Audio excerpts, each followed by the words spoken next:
Hey, would you like to come step up? No, you don't want to step up. Maybe.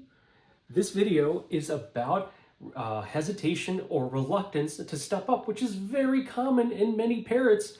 And even though Rachel is very well trained, she can still sometimes revert to that. So I want to teach you about how to teach your parrot reliable step up so that your parrot would not hesitate to step up and even more importantly, not bite when you want them to.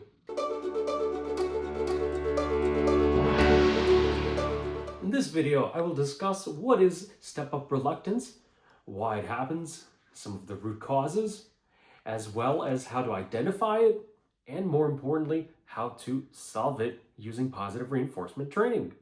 So first thing I want to tell you is that this is very common. In fact, having a reluctance or hesitation to step up is more likely the norm than the exception.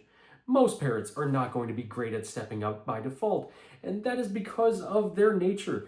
They are prey animals, which means that they look out for their safety first and foremost. And just sticking a hand in front of them or near them, their first thoughts may be to back away. Oh, Rachel made up her mind and stepped up. That's great, but that was her own choice. But as you saw, her first hesitation was to back away and think about it rather than rush onto the hand. Other parrots will just back away. And of course, if they don't back away, then they may bite to make that commonly known. So what is step-up hesitation? Well, it's a parrot that knows how to step up and maybe can step up, but just doesn't want to. Why don't they want to? Like I said, their first and foremost concern is about safety. They might feel unsafe. It could be as little as just the fact that the hand is more shaky and the perch is more stable.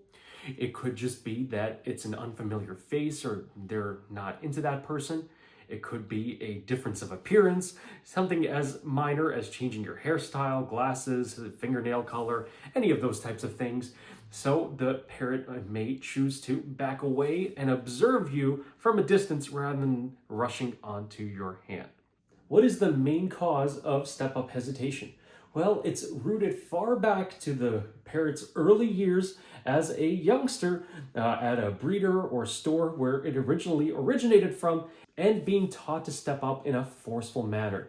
That's where originally whoever the original caretaker was would just take their hand. The bird doesn't want to step up, but they would just demand and say, you got to get on my hand, step up. This is not the way that we want to be teaching our parrot to step up. And unfortunately, even if you're doing everything right, there's a high likelihood that the parrot had this happen earlier on in its upbringing. And it could go as far back as just the fact that employees at the breeder or store just needed to move the parrot around from cage to enclosure, take it out for feeding. So originally they were just picking up the parrot to feed it as a naive baby. But eventually, they were doing it against the bird's will, making the bird step up and creating this hesitation for stepping up and distrust for stepping up right from the very beginning. What is misleading about this and makes it seem as if the parrot is giving consent and okay with it because young baby parrots are too young to bite and they're naive and they seem to go along with things. However, they build up resentment towards hands and towards the step-up concept. This may eventually lead to direct biting, but even a friendly parrot that doesn't want to bite you may still have a reluctance or hesitance and either stay put or worse yet back away when seeing hands approaching. As you see, Rachel's initial reaction to a hand is to back away, and this unfortunately is rooted to her early upbringing. And as much as we can improve this using positive reinforcement and by using treats and asking her nicely, Rachel, can you come please step up? Her reaction is to back away first, and then when she's thought about it, she says, oh yeah, I like treats, I feel safe, I'm ready to do that.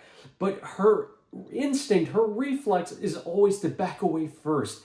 And this is so often rooted in the birds just being grabbed, forced to come out of the cage against their will without time to think about it, where they've ingrained a reflex to back away first at the sight of hands and then think about it and step up later. So I only got to know Rachel after she was 2 years old and has already been handled incorrectly early on, which left that negative impression. And that happened not out of bad intentions, but really just from following the old school approaches. And unfortunately, things that lead to long-term step-up hesitation and reluctance. And all the use of positive reinforcement and training has definitely helped her come out of her shell and step up better. But unfortunately, we could still see some remnants of that. So definitely a way to trigger step-up hesitation is to stick the hand in front. If she doesn't, that's what she does. She immediately starts clenching on her perch, leaning back, and trying to resist stepping up. Rachel's perfectly willing to step up for me. We're great buddies. But when she starts feeling forced, she hunkers down and starts shutting down and avoiding stepping up. And only when she's thought about it and said, wait a minute, I like stepping up. We're friends. I like getting treats. I like head scratches. Fine, I'll step up for you. No problem. She needs to consciously come to that. But her reflex is still to back away, hunker down. Luckily, she's not a biter, but she still has that step up hesitation by hunkering down and backing away. One of the prime triggers for Rachel's step up hesitation is a hand coming for her feet. She immediately starts backing away and hunkering down.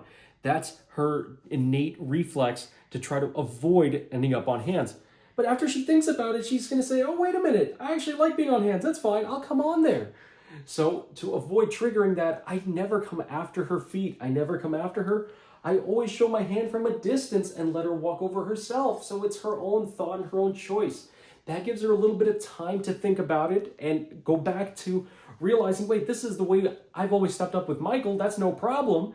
And we don't trigger that. We don't bring that out. So I don't put my hands up in front of her. I always show my hand from the side, and then she doesn't show that hesitation. Really, I'm only doing that as a demonstration, but it's something I normally avoid on a day-to-day basis because I know it immediately triggers that. Oh, there was. She was about to step up, and then she immediately remembered, wait a minute, I'm supposed to hesitate if hands come toward me, and then she snapped out of it. So we don't go there. I show the hand from the side and let her walk over by herself, and then it looks perfectly natural, and we're not eliciting those traumatic times from some distant past. And so many parrots have that, and they don't have to be abused or terribly mishandled. It could be just as simple as whoever took care of that parrot at some point in the past needed to move that parrot between cages or enclosures. Whether the parrot is 50 years old or 5 months old or 5 years old, there was a time when somebody handled the parrot that way, and it can create those types of feelings. Now, what kind of parrots are more prone to step-up hesitation? It can happen to any parrot depending on how they were handled. However, there are certain kinds of parrots that are much more likely to do this, even with perfect handling. A prime example is African greys.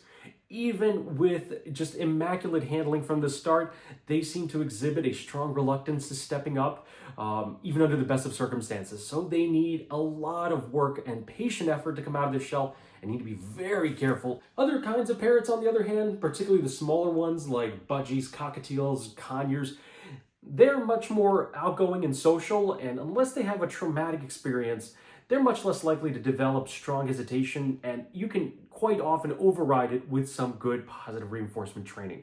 Cockatoos love handling and touch so much, they're very likely to be running over to hands and wanting to get on and maybe not wanting to come off.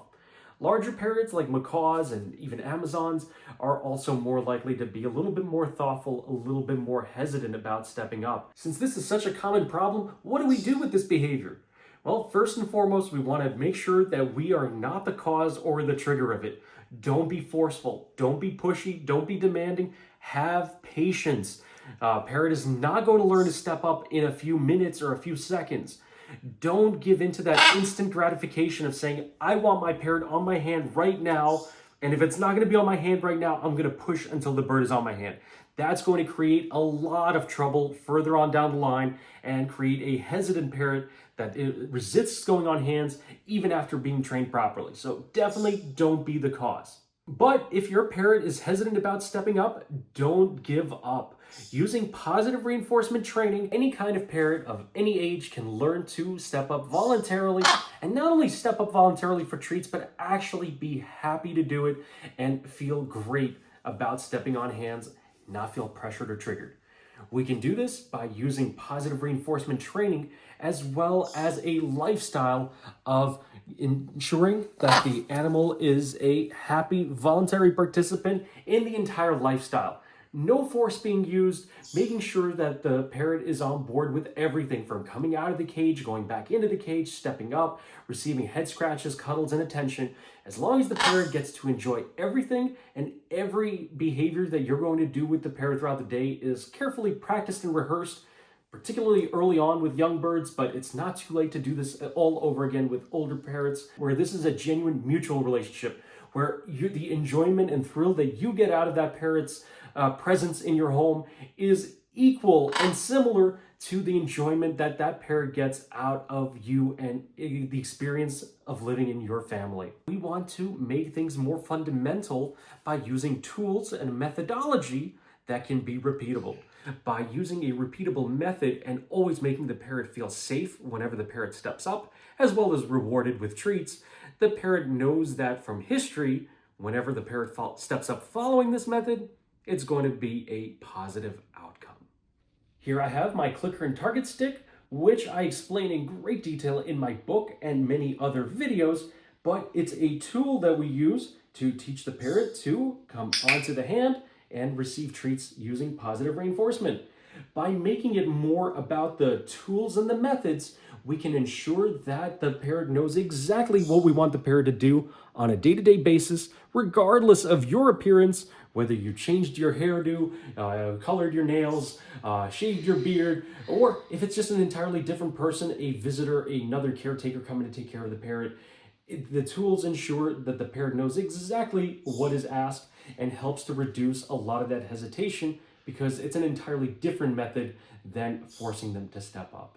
I explain in great depth my complete approach to parrot training in the Parrot Wizard's Guide to Well-Behaved Parrots. Not only how to do the step-up training, but how to set up a lifestyle with parrots for success, where the parrot can share that mutual harmony with both you and your entire family. Visit parrotwizard.com to see my articles, videos, and training supplies such as a parrot training perch, clicker and target stick, as well as my book. Thank you so much for watching, and I hope that you can have a better relationship with your parrot.